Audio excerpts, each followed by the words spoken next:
누가복음 17장 1절에서 19절. 실족과 용서에 대한 교훈. 예수께서 제자들에게 이르시되 실족하게 하는 것이 없을 수는 없으나 그렇게 하게 하는 자에게는 화로다. 그가 이 작은 자 중에 하나를 실족하게 할진대 차라리 연자맷돌이 그 목에 매어 바다에 던져지는 것이 나으리라. 너희는 스스로 조심하라.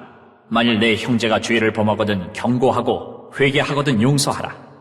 만일 하루에 7번이라도 내게 죄를 짓고 7번 내게 돌아와 내가 회개하노라 하거든 너는 용서하라. 하시더라. 사도들이 주께 여짜오되 우리에게 믿음을 더하소서. 하니 주께서 이르시되 너희에게 겨자씨 한 알만한 믿음이 있었더라면 이 뽕나무더러 뿌리가 뽑혀 바다에 심기어라 하였을 것이요 그것이 너희에게 순종하였으리라. 너희 중 누구에게 밭을 갈거나 양을 치거나 하는 종이 있어 밭에서 돌아오면 그더러 곧 와 앉아서 먹으라 말할 자가 있느냐? 도리어 그더러 내 먹을 것을 준비하고 띠를 띠고 내가 먹고 마시는 동안에 수종 들고 너는 그 후에 먹고 마시라 하지 않겠느냐? 명한 대로 하였다고 종에게 감사하겠느냐? 이와 같이 너희도 명령받은 것을 다 행한 후에 이르기를 우리는 무익한 종이라 우리가 하여야 할 일을 한 것뿐이라 할지니라. 예수께서 예루살렘으로 가실 때에 사마리아와 갈릴리 사이로 지나가시다가 한 마을에 들어가시니 나병 환자 10명이 예수를 만나 멀리 서서 소리를 높여 이르되 예수 선생님이여, 우리를 불쌍히 여기소서. 하거늘 보시고 이르시되 가서 제사장들에게 너희 몸을 보이라. 하셨더니 그들이 가다가 깨끗함을 받은지라. 그 중에 한 사람이 자기가 나은 것을 보고 큰 소리로 하나님께 영광을 돌리며 돌아와 예수의 발 아래에 엎드려 감사하니 그는 사마리아 사람이라. 예수께서 대답하여 이르시되 10사람이 다 깨끗함을 받지 아니하였느냐? 그 9은 어디 있느냐? 이 이방인 외에는 하나님께 영광을 돌리러 돌아온 자가 없느냐? 하시고 그에게 이르시되 일어나 가라. 내 믿음이 너를 구원하였느니라. 하시더라.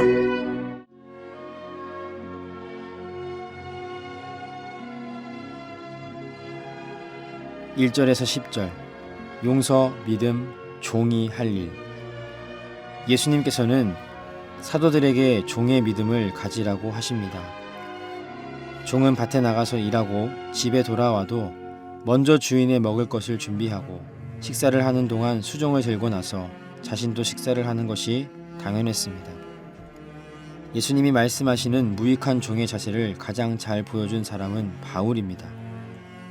그는 자신이 모든 사도보다 더 많이 수고했지만 결국 그렇게 할 수 있었던 이유는 하나님의 은혜가 있었기 때문이라고 고백하고 있습니다. 이처럼 참된 제자의 삶은 죽도록 충성하지만 그 모든 것이 하나님의 은혜임을 고백하는 것이며 자신이 하나님을 위해 일한 것은 결코 자랑거리로 삼지 않고 그저 하나님께 영광을 돌리는 삶입니다. 예수님도 하나님의 아들이시지만 종의 형체를 입고 죽기까지 복종하셨습니다. 하나님의 아들도 종의 형체로 하나님께 복종하였다면 그분의 제자인 우리는 당연히 예수님을 따라 무익한 종의 자세로 하나님의 일을 감당해야 할 것입니다. 11절에서 19절. 나병 환자 10명이 깨끗함을 받다.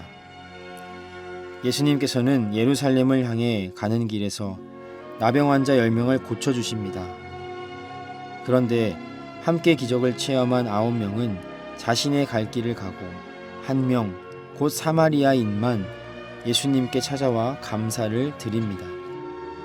예수님은 그에게 일어나 가라, 내 믿음이 너를 구원하였느니라 라고 말씀하십니다. 예수님께서 돌아와 영광을 돌린 사마리아인은 단순히 병을 치유받은 것 이상의 은혜, 곧 영혼의 구원을 받게 된 것입니다. 사마리아인은 예수님께 병을 고쳐달라고 요청할 때만 해도 예수님을 단순히 질병을 치유해 주시는 분으로 생각했을 것입니다. 그러나 그가 치유받은 후 돌아와 예수님의 발 앞에 엎드렸다는 것은 예수님이 바로 하나님께서 보내신 분임을 믿었기 때문에 할 수 있는 행동이었습니다. 참된 믿음은 동의해서 그치는 것이 아니라 행위가 동반됩니다. 우리에게 참된 믿음을 허락하시고 믿음의 행위를 가지게 하시는 예수님의 은혜에 기뻐하며 감사하는 신앙인이 되기를 바랍니다. 하나님 아버지, 이 땅에 겸손의 왕으로 오신 예수 그리스도의 그 모습을 본받아 오늘도 모든 것이 하나님의 은혜임을 기억하고 감격하며 감사하며 살아가는 복된 하루가 되도록 인도하여 주시옵소서. 감사드리며 예수님의 이름으로 기도드렸습니다. 아멘.